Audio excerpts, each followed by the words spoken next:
in terms of detailed construction documents has been completed. So we're on task for that. That's what's very important. Our goal was to have all the planning completed, to have spent every nickel of the planning money that the legislature allocated to us 2 years ago before we go into a new legislative session, and that has been done. So we will go to the new legislative session with complete documentation to show them that we're ready to begin. As soon as funding can be allocated for that, we're ready to begin the development of that new campus. Now, we're seeking funding for this project through an array of efforts, but most significantly from the legislature. So that work will be done going forward. The West Side Education and Training Center, if any of you have been by the historic West Side area of the city of Las Vegas, that building is coming up out of the ground. Matter of fact, we're going to have a ceremonial tree topping ceremony, I think next week, I believe, the 27th, I'm sorry, of January. I scratched my head a little bit. I'm used to tree topping ceremonies, but those are usually for high-rise buildings, you know, where you put that tree at the top. This is just a one-story building, but we're going to celebrate it anyway. And so that ceremony will take place the 27th. There'll be an actual formal ribbon cutting later in the year when the building is completed. And also, as we briefed the Board of Regents at their most recent meeting on our East Side Education and Training Center, essentially a mirror image of the one on the west side, that planning is well underway, and we hope that construction will begin this year. Both of these centers bring to two significantly underserved areas of the city of Las Vegas. It brings CSN into those areas, the historic west side and the east side, areas that have been underserved educationally and economically for a long time.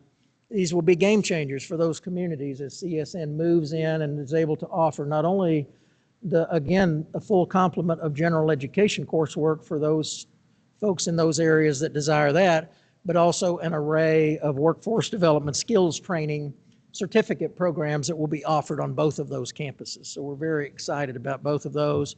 Both those projects have continued to move forward during this year, and that will continue thereafter. We discussed strategic planning during the fall convocation. You may recall I mentioned that we would not attempt to develop a new strategic plan this year. That would actually not be appropriate. That is work to be done when a new permanent president is here. However, it's important that we be prepared. And so work has taken place during this year and will continue to make sure we are ready to begin that strategic actual planning process in the summer. We did prepare a bridge plan that essentially extends our planning until such time as a new strategic plan is developed. And work is underway developing a structure and a process for input from across the college. You know, any successful strategic plan requires input from across the colleges, from across all of our campuses, all of our units, from the ground up, you might say, to make sure that input is there. And then the implementation of a successful strategic plan requires goal setting and implementation and engagement also from the ground up to the top. And so the planning is underway. A lot of those processes have already begun and will continue to make sure we are well prepared to launch almost immediately, once a new president is here, into a new strategic planning process that will have assessment built into that and position us as a college to have a vision going forward and how we will measure our attainment of the strategic goals that are established as a part of that plan. So again, the work that we do now and will continue to do during the spring will prepare us for that work that will begin then in earnest in the summer. And look ahead. We have some important things that are coming, not the least of which is the search for a new president for CSN. That process is underway. We have a search consulting firm that's been working with us. As a matter of fact, the application deadline is this Friday, January the 17th. If it's your intention to apply for that job, you need to get busy because that plan is coming. There's a Board of Regents search committee. I believe Regent Del Carlo is on that committee. So she is committed, as the rest of us, to make sure we hire well and pick the right next president for CSN. So anyway, the point is that's coming forward. The calendar from the beginning focuses on an intended appointment date, probably around late April or early May. It's hard to pinpoint an exact day, but that's the time frame. which would give us about a 2-month window for transition and onboarding of a new president. And so a lot of work will begin on that process in earnest ASAP. So we're beginning now to develop sort of a template for how that will work. We will engage a lot of you all in this room for suggestions, ideas, or whatever about that transition and onboarding president to make sure that that new president is well prepared on day one to lead CSN. Target is for the new president to start on July 1 of 2025. My last day is the last day of June, so it's going to be like a track meet, right? It's going to hand the baton off, because we will be running fast, and then so will she or he, and we'll hand that baton off, and it'll all be seamless is our goal. NSHE Chancellor search is also underway. There's an executive search firm that is working with a separate board search committee to select a new chancellor. That process is running essentially almost parallel with our president's search.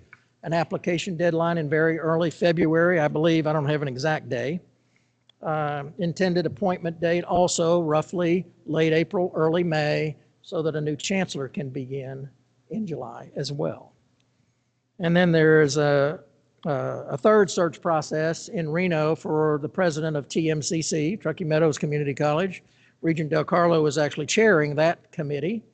And so, because long-term, 9-year, 10-year president Karen Hilberson is retiring. And so, although that's running about a month behind these other two, I believe a July appointment date is intended for that search as well. So they're sprinting to make sure they're getting that done. So 3 very vital positions for NSHE searches are underway at this point.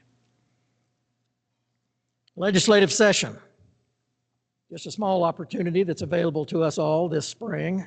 That session begins very soon. Work is already underway. Our government affairs team, of which Clarissa is a part of, and we have other folks that are a part of that, been doing a lot of work to prepare us to be present at all the right places and have all the right priorities that we communicate in the committees and in various folks with the legislature. Actually have an important meeting coming soon with the Lieutenant Governor to make sure he is apprised of the priorities for CSN. Most important in this session is to promote the new funding formula, which a ton of work last spring and summer took place to propose a new funding formula. The good news is this formula, if passed by the legislature, brings a much stronger focus on funding for the community colleges in the state of Nevada.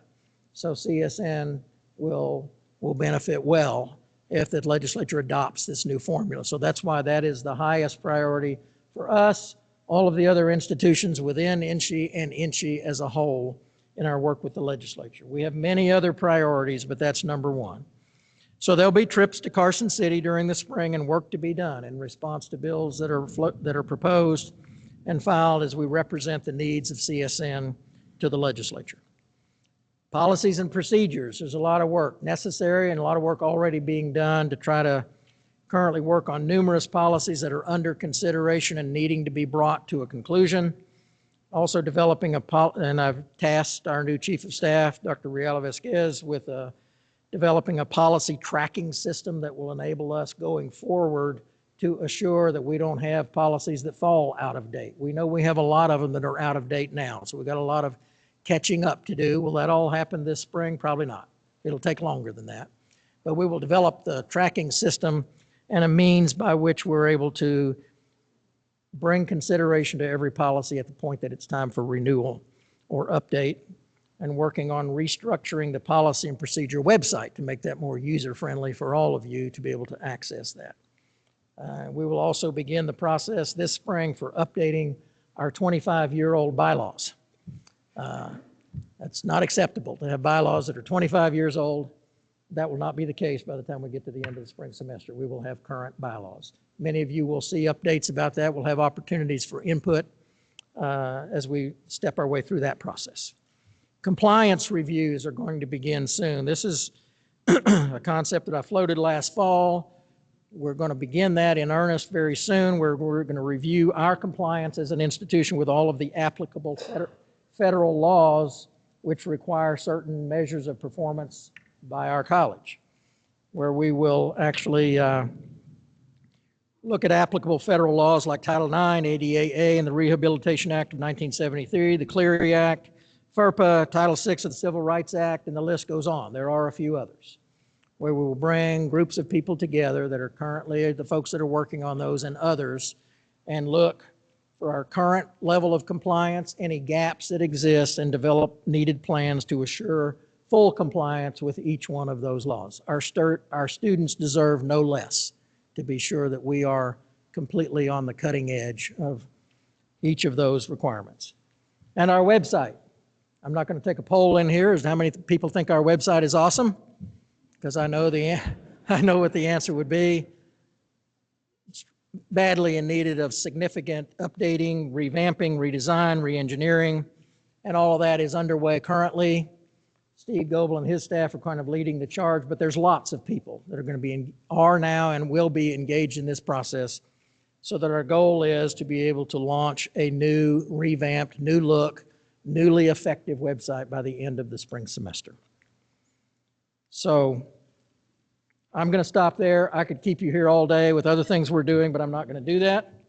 I wanted to share a few quick slides with you, just 4 slides, and talk just briefly about our students and their performance. This is only a small tidbit of a much larger metrics presentation that will be made to the Board of Regents later this spring. I don't even have a screen I can see. There it is. So the first one is head count. Just for your information, the IPEDS fall head count for 2024, 28,316, has remained relatively flat for the last 3 years. College-wide initiative to increase head count is one of our key strategic priorities as we work to begin growing our enrollment. Most of you know the story. We took a downturn during COVID. We've stabilized that. We've been relatively stable for the last 3 years. It's time to really turn that up and begin growing again. Next slide looks at completers and completions. There's been an increase in the number of students completing CSN in the report for 23-24. The number of awards increased from 4,673 to 5,307 in the year 23-24 report. As many of you know, one of the goals for CSN, the wildly important goal for CSN, was to increase awards to 6,000 by the year 2029. At the rate that we're on at this point, we will hit that goal in advance of that, but that doesn't mean we get to stop when we get to that point. We will continue to work on that through an increase in course completion to 80% by 2029. That's our goal. So continued work there. The next slide is our graduation rate. This is the IPEDS 150% graduation rate. Increased from 9% in 2019 to 18% in 23-24. That's great progress. 18% is not good enough. 19% is our preliminary graduation for this year, so it continues to step up, but we need to do much better. So there's much work to be done as we continue to focus on retention and graduation rates here, the two most significant measures of student success here at CSN. And then the last slide. It's our transfer out slide. It's kind of a busy slide. You may not be able to do all of that, but the overall success rate with graduation rate and transfer rate has increased from 31 to 33% in 23-24. So our students are either graduating or transferring out in better numbers. An interesting point is our institutional research team collaborated with Nevada State University's IR team. Evidence that students who graduate from CSN to NSU have a GPA of above 3.0 and likely to graduate.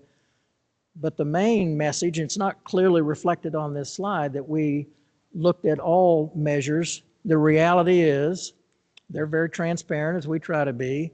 The IR folks from Nevada State said actually CSN students that come and graduate from Nevada State outperform the students that did their first 2 years of work at Nevada State.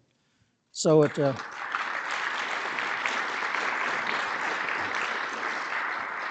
that's no slight to Nevada State. They do an exceptional job, but it is an indicator that the work that you all do here at CSN is exceptional.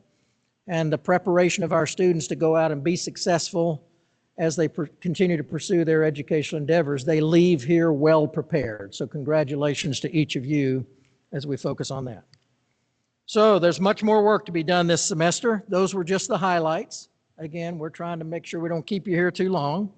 One quick reminder, you may recall we had to reschedule the President's Open House, which was scheduled for the fall. It's rescheduled for the spring. I don't know if there's a slide on that. No, there's not. That's like, thanks and get out of here. It is on January the 22nd. That's a Wednesday. It's going to be from 10 a.m. to 3 p.m. up on the third floor of the E building. I think you can get on the site and there's a QR code that you can get to. We thought we'd have it on the screen this morning, but we don't. But anyway, you can get in and sign up for that if you've not already, if you'd like to come. It's going to be a rotational thing. We'll bring small groups through. They'll spend about 20 minutes and they'll go out. There'll be refreshments, all that good stuff. We'll keep doing that for 5 hours on that day on January the 22nd. You won't be there for 5 hours. I will. You'll only be there for 20 or 30 minutes. And so, but anyway, we're looking forward to doing that. It's an opportunity to engage with any folks within the community that want to be a part and a participant in that. So thank you for your time and attention. I look forward to the many opportunities for us to work together for the next 5.5 months until I proudly hand off the baton to our new permanent president. And so that's all the comments I have. I believe we were supposed to do Q&A. I'm looking for whoever's running this show. Is that right? Yeah. So we have some time for questions if you all have them. That's always a risk in a room this full. But that's fine. We won't spend too much more of your time for that. But if anyone has a pressing question that they would like to ask, we have, if you're old enough to remember Phil Donahue, there's the Yvonne equivalent of Phil Donahue, who will run around and shove the microphone in your face if you would like to ask a question. Anyone at all? A comment or a question? It's dangerous if I have this for too long. So you wait too long and Yvonne will start making a speech. I sure will. Hold on, sir. They can't hear you. You got to wait for the mic. There you go. I was wondering how the food services are going, because it's very hard to keep students on campus when you have no food services, either for the staff or the faculty. And I think that's something that needs to be done. Even if we have to pay them to come on, because that's happened in any school, at several schools. So I think it's important that we have those. I'm not the expert on that, but I do know that our dining contract is up for renewal this spring. And so an RFP is out, I believe. I don't know if Rolando's in here or someone that can give more specifics about that. And so that is in process. Sure. This is Clarissa. And also I could add, I know Dr. Bay, to your question over there, Auxiliary Services has been vetting different concepts for us. So at the West Charleston campus, you'll be seeing soon something called the Avanti Market. And so that is a concept that one of the biggest challenges to being able to staff our food services is the actual staff and the staffing. So this is going to be a high-end as far as the food goes, right? And I saw our CFO just walk in, Rolando, who can address this further. But I wanted everyone to know, keep your eye out, building a new Avanti Market that'll have late hours and accessibility to our students. But that's part of that. We're considering proposals for a new dining contractor for next year. Yeah. Anything else? One more. Good morning, Mr. President. First of all, I know I speak for many of us here in thanking you from the bottom of our heart for doing amazing work and really doing some hard things and making CSN better. So you've made CSN better and you've made the entire Las Vegas Valley better. So bravo. Thank you.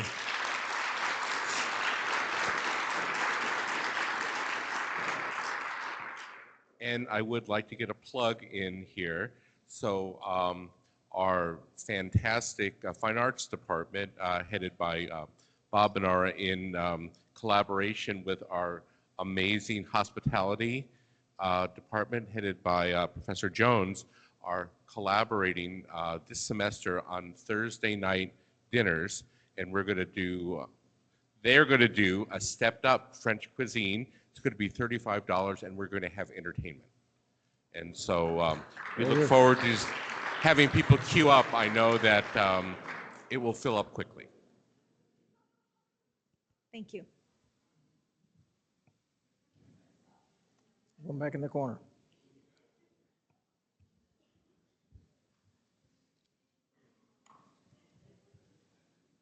Good morning, sir.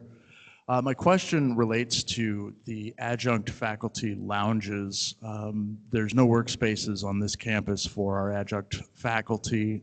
Down the hall there was a space for a while, but and I used it myself as adjunct before becoming full-time, but it was turned into an office for a different department. And so our adjunct faculty, in conversation with multiple, there's a lot of frustration with not having dedicated spaces for them to work, to print, to have access to computers, to hold potential office hours with their students. A lot of them are working out of their cars or just a table somewhere next to other students studying, which makes issues for privacy and other things. So are there any plans to improve the adjunct faculty resources? Okay. We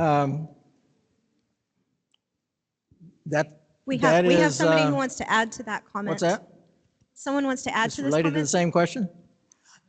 No, it's actually hi, my name is Ann DeCluet, and I'm the chair of the Faculty Center Visioning Task Force. And I'm so glad you asked that question. Is it okay if I try to answer? Okay, so I can't tell you what's going to happen like between now and the Faculty Center, but that is something that the Visioning Task Force is addressing when we think about, do we have a virtual space or a physical space? And the feedback we got from our part-time faculty is that they want a space. And so we are integrating that into our proposal that will be delivered to Dr. McCoy later on this semester.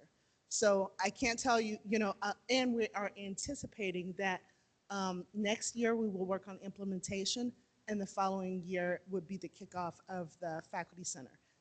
That's just a general term. I don't know what we're gonna call it, but that's what we're working on. So sorry, Dr. Kibler, but I thought I would answer that. Thank you. It's quite all right. I learned a long time ago, I am not only not the center of the universe, I'm not the one who can answer all questions, so I appreciate that. I can say it may or may not be responsive to this concern, as we are going to be embarking here pretty soon on some questions about our computer labs. We have sizable computer labs on all three of our campuses. I think we have data that has come to us that indicates that the usership of those labs as they currently exist is significantly down. And the trend has been trending down for quite some time. So it's an opportunity for us as we look at, Magunth is here in the room somewhere, he'll be a major part of this, but others will contribute to that as well, where we determine what's next, because it might be the opportunity to reallocate some of that space. You know, when you talk about, oh, can't we have faculty lounges? It's a great idea, but space is a precious commodity on all three of our campuses. But this may be a unique opportunity to at least think about some repurposing of some of that space. The priority is always going to be, what do our students need with that space? But it might not be all of that space then that's needed to meet the students' needs. And so there may be some repurposing of some of that space there. Don't go back home from here and say the president just offered us some new space, because that's not what I just did. But rather to say that's something that we're going to be talking about in the coming months or whatever, as we contemplate how resources can be spent and allocations can be made. And that certainly can be in the mix for some discussion about utilization of some space, if in fact enough comes available to meet that need. Other questions?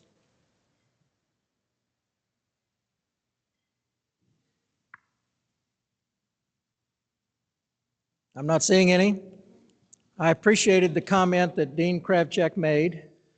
When I was very young, I grew up in scouting, and we had kind of a motto, not the official scouting motto, but sort of a motto that always existed no matter where you went, whatever you did, whatever you encounter, whether it was outdoor spaces or indoor or organizations or whatever you touch in your life, make sure you leave it better than you found it. And that's been a motto of mine for my entire life, to at least an aspirational motto. So my goal from the get-go when I came here was to leave CSN better than I found it. I think we are well on our way to doing that. Do we have lots more to do that will continue on long after I'm gone? Of course we will. But I think if our goal can be that we can look back after a year and say, you know, we're better now than we were before, and we have a path that we've charted forward and how to continue to make this place better, I think we will have achieved our goals together. Thank you very much for your time. I'll stick around in case anyone wants questions, but we're adjourned. Thank you.